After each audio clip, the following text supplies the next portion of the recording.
कोटा शहर, जिसकी पहचान आज के समय में एक एजुकेशन हब के रूप में होती है। वहाँ बहुत सारे कोचिंग इंस्टीट्यूट्स हैं, लाखों लाख छात्र वहाँ पढ़ने जाते हैं। लेकिन जब आप कोटा से बाहर निकलते हैं तो वहाँ ऐतिहासिक धरोहरों की बहुत बड़ी संख्या आपको देखने को मिलती है। आप कोटा से रावत भाटा जाते हैं 45 किलोमीटर, तो वहाँ बारडोली एक गांव है, वहाँ पर प्राचीन मंदिर हैं 11वीं-10वीं शताब्दी के बने हुए। दूसरी ओर आप चित्तौड़गढ़ के हाईवे पर चलते हैं तो एक स्थल है मेनाल, वहाँ पर एक सुप्रसिद्ध प्रपात भी है। और मेनाल में भूमिजा शैली के मंदिर हैं, मेनाल महादेव, उसको महानालेश्वर भी कहते हैं। इन दोनों ही मंदिर समूहों को देखना अत्यंत ही एक सुखद अनुभूति है, क्योंकि एक तरफ वो गुर्जर प्रतिहार शैली के बने हुए मंदिर हैं बारडोली में, दूसरी ओर जो मेनाल में मंदिर हैं उसकी जो निर्माण कला है वह परमारों की है, क्षमा कीजिएगा, परमारों की है, क्योंकि भूमिजा शैली के मंदिर जो हैं वो मालवा और महाराष्ट्र में अधिक पाए जाते हैं। हालांकि वहाँ जो सूचना पट है वो ये कहता है कि ये चौहानों के द्वारा बनवाए गए मंदिर हैं। चौहानों के द्वारा निर्मित मंदिर जो हैं वहाँ मिलते हैं, लेकिन वो मंदिर नहीं है जो मेनाल का मुख्य मंदिर है। आप भारत गाथा की इस यात्रा पर मेरे साथ बने रहें। कोचिंग इंस्टीट्यूट्स के लिए विख्यात शहर कोटा के आसपास पुरातात्विक महत्व की धरोहरें बिखरी पड़ी हैं। कोटा से लगभग 90 किलोमीटर दूर एक छोटी सी जगह है मेनाल। यूं मेनाल की प्रसिद्धि एक प्रपात के कारण अधिक है, लेकिन वहां कुछ विराट देवालय भी हैं। शहर से मेनाल लगभग 1.5 घंटे में पहुंचा जा सकता है। मेनाल मंदिर परिसर आर्कियोलॉजिकल सर्वे ऑफ इंडिया द्वारा संरक्षित है। एक सुदीर्घ पतला रास्ता परिसर तक ले जाता है। रास्ते के दोनों ओर सजीला उपवन है, सामने एक द्वार है, दूर से वह किसी महल का प्रवेश द्वार प्रतीत होता है। पास से मंदिर के गर्भगृह का ललाट बिंब दीख पड़ता है। निश्चय ही वह किसी दिव्य देवालय का हिस्सा था जो खंडित कर दिए जाने के बाद कालांतर में वर्तमान रूप को पा गया। मेनाल का मुख्य देवालय सुरक्षित है, यद्यपि क्षतिग्रस्त हो रहा। महानालेश्वर का देवगृह हमारे लिए एक नवीन संरचना है। महानालेश्वर का देवगृह भूमिजा शैली में निर्मित है। इस मंदिर का शिखर भूमि से अखंडित वर्ग के रूप में घूर्णित होता हुआ ऊपर को बढ़ता है। कई लघु शिखरों से शोभित अंततः सुघड़ा मलक और कलश से परिपूर्ण होता है। बाहरी भित्तियों के निचले हिस्से पर छोटी प्रतिमाएं हैं। पंक्तिबद्ध गजदल, जीवन के विविध व्यापार में डूबे जन सामान्य, पशु पक्षियों का चित्रांकन, कीर्तिमुख आदि। ऊपर मझौली और आदमकद प्रतिमाएं हैं, विशेषकर देवियों की। नटराज, ब्रह्मा, अग्नि आदि भी पूरी धज से उभरते हैं। समय की धूल ने उन्हें अवश्य कुछ मलिन कर दिया है। गर्भगृह में शिवलिंग स्थापित है। रंगमंडप की छत क्षतिग्रस्त हो रही, लोहे के 4 स्तंभों से उसे सहारा दिया गया है। अधिकांश प्रतिमाएं और अलंकरण अदृश्य होते जा रहे, कालिख पसरती जमती जा रही है। छोटी प्रतिमाएं पहचान में नहीं आती। कमल दल द्रष्टव्य हैं। मंडप की छत महाअलंकृत है, बारडोली के रंग मंडप से मिलती है। सामने एक नंदी मंडप है। नंदी बाबा का एक पांव तोड़ दिया गया है, शीश सुरक्षित है। इसे आप सौभाग्य कहिए। मेनाल यानी महानालेश्वर के आसपास 4 अन्य मंदिरों के ध्वंसावशेष हैं। एक देवालय के मंडप का खंडित अंश है। 3 अन्य देवगृह 50 से 60% विनष्ट हो चुके हैं। परिसर में भग्न मंदिरों के हिस्से रखे गए हैं। महानालेश्वर के ये देवालय चौहान राजाओं द्वारा बनवाए गए थे, ऐसा सूचना पट कहता है। संरचना परमारों की कला से मेल खाती है। मालवा और महाराष्ट्र में भूमिजा शैली के ऐसे मंदिर खूब मिलते हैं।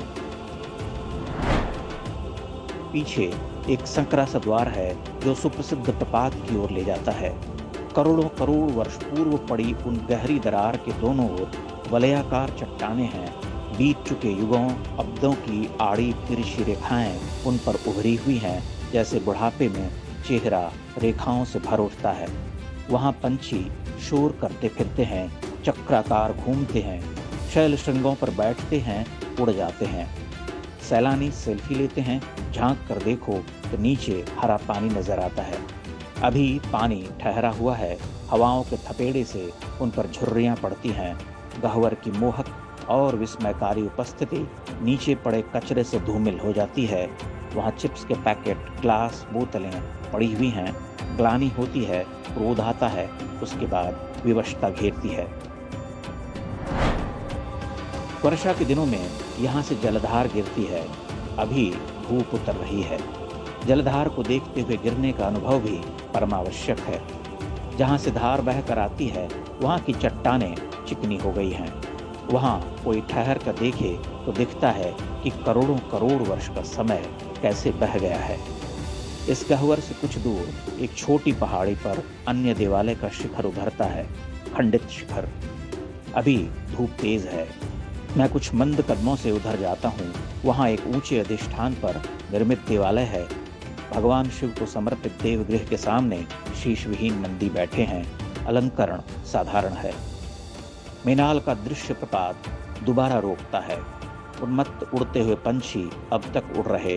गह्वर में उतरता सन्नाटा रह रहकर युवकों के शोर से टूटता है। यह विशाल खोह पथराई आंखों से न जाने कुछ देख रहा है। इसे प्रतीक्षा है वह दिन दूर नहीं जब काले बादल यहाँ बरसेंगे। प्रपात के प्राणों में स्पंदन होगा। हरहराता जल यहाँ से इस अति विशाल विवर में उतरेगा। तब ये व्याकुल पंछी मेघ मल्हार गाएंगे। परित्यक्त देवालयों के शिखर धुलकर दमक उठेंगे। कोटा से ही लगभग 45 किलोमीटर दूर अन्य स्थल है रावत भाटा। वहाँ के बाडोली ग्राम में कुछ विलक्षण देवालयों के भग्नावशेष हैं।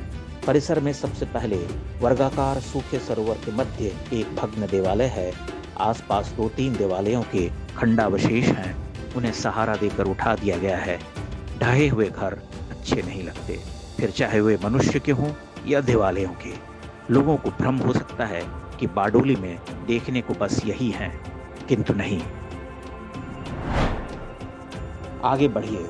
सघन वृक्षों के आवरण से धीरे धीरे शिखर उभरते हैं। सम्मोहन 5 छोटे बड़े देवालय प्रकट हो जाते हैं। क्षण भर बाद जिस देवगृह के सामने हम खड़े होते हैं उसे घंटेश्वर महादेव की संज्ञा दी गई है। वही गुर्जर प्रतिहार के हस्ताक्षर हैं, लेकिन भिन्न भी। भव्य तो अनिवार्य रूप से। मुखमंडप कुछ चौंकाता है। चिरपरिचित गुर्जर प्रतिहार से सूक्ष्म अंतर है। स्तंभ अत्यंत सुघड़ हैं। गोलाई में पुष्टकर अलंकरण में मिलते जुलते। मकर तोरण स्वागत करता है। नीचे नंदी बाबा खंडित हैं, शीश विहीन। ग्रीवा पत्थर से गढ़ी पुष्पमाल से अब तक शोभित है। काल के अश्रु ढुलक कर काले पड़ गए हैं। एक आंख रह गई है। मन कड़वा हो जाता है, मानो घर के प्रवेश द्वार पर ही किसी अशुभ समाचार का संकेत मिल गया हो। धीरे धीरे हम मंदिर में रमते चले गए। निचले हिस्से की 90% प्रतिमाएं निष्ठुरता से विकृत कर दी गई हैं। ऊपर जहां तक उनके हथौड़े जा सके वहां तक ध्वंस किया गया है। गर्भगृह पर ताला जड़ा था। संभवतः कुछ स्थानीय लोग पूजा अर्चना आदि करते हैं। भीतर घुप अंधेरा। शिवलिंग द्रष्टव्य नहीं था। अंधेरे में एक उजली माला कौंधती थी, महादेव पर रखी गई थी।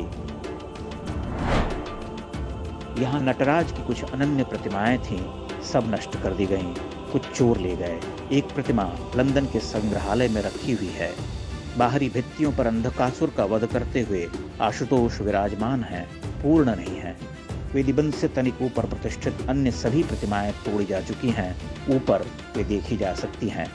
पुरुष की जंघा और कटि प्रदेश पर वार किया गया है। वक्ष, ग्रीवा और शीश सुरक्षित हैं। मुखमंडप जहाँ शिखर को स्पर्श करता है वहाँ का अलंकरण अनमोल है। आमलक और कलश पूर्ण हैं। प्रतिमाओं के ध्वंस से परे देवालय दृढ़ है। वेदीबंध अगले 1000 वर्षों तक स्थिर रह सकता है। घंटेश्वर महादेव के सामने रंग मंडप है। लुटा पिटा तथापि चकित करता है। दाहिनी दिशा में गणपति का गेह है। वहाँ एक अद्भुत विग्रह विनष्ट अवस्था में जड़ीभूत है। गणनायक का विशाल और कलात्मक विग्रह शुंड से खंडित है। दोनों भुजाएं तोड़ डाली गई हैं। दोनों पांव भी आधे कटे हुए हैं। हम सोचते हैं भला कैसे लोग थे, किस ग्रह से आए थे, इस ध्वंस में कौन सा रस लेकर जाते थे। किंतु गणपति अकेले नहीं हैं। महिषासुर मर्दिनी की प्रतिमा भी वैसे ही ध्वस्त की गई है और विशाल त्रिमुखी महादेव के तीनों मुख पूरी तरह से सपाट कर दिए गए हैं। परिसर में दर्जन भर शिवलिंग बिखरे पड़े हैं। कुछ महालंकृत सिर दल भूमि पर लौट रहे हैं, कुछ स्तंभ हैं, स्तब्धता चारों ओर छिटकी हुई है। जब हम घंटेश्वर महादेव परिसर में भ्रमण कर रहे थे, तब मकर तोरण के पास आकाश कोई गंधर्व लोक सा दिखाई देता था। एक विचित्र सी नीलिमा थी, जिसमें मेघ का मध्यम धूसर काला रंग पोता गया था। आंसू और आनंद दोनों मिल गए थे। कुछ यक्षिणियां धवल वस्त्रों में रथारूढ़ बही जा रही थीं। हमारी आंखों के सामने ताड़ का पत्र रह रह कर कांपता था।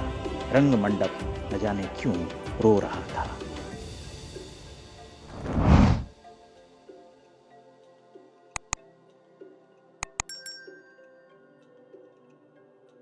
इंडेक्स ऑनलाइन के वीडियो समाज को समर्पित हैं। आप इनको डाउनलोड करके जैसे चाहे वैसे प्रयोग कर सकते हैं। चाहे तो आप हमारे टेलीग्राम चैनल से जुड़ सकते हैं। वहां सारे नए पुराने वीडियो आपको मिल जाएंगे। हमारे सोशल मीडिया लिंक हर वीडियो के डिस्क्रिप्शन में होते हैं। हमारा एकमात्र उद्देश्य हिंदू समाज को जागृत और एकजुट करना है। इसमें सहभागी बने। धन्यवाद।